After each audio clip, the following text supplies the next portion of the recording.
ভাইয়া 2000 টাকা আনছি, 2000 টাকার রক্ত খাওয়াও। আরে নিয়ে আসিস যখন কড়কড়ে নোট নে, এবার খা রক্ত। শালা এবার তো ছাড়। ভাইয়া আজকে 500 নিয়ে আসি, জলদি 500 টাকার রক্ত খাও। এই নে ভাই, জলদি খেয়ে নে। 5000, 6000, 7000, 8000, এই দেখো এটাই রক্তের মালিক। আরে মশা, তোর সাথে এটা কে? এও আজকে আমার সাথে রক্ত খাবে কেন? আরে মালিক, এর বোনের বিয়েতে বরপক্ষরা 1 লিটার রক্ত দাবি করছে। আচ্ছা তাহলে জলদি জলদি রক্ত নিয়ে নে আর টাকাগুলো দিয়ে দে। যাক, এবার 1 কোটি পুড়ে গেছে।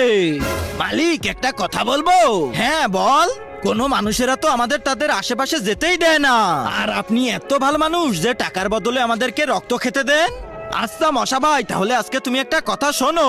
কিন্তু তার আগে তোমার কাছে কোনটা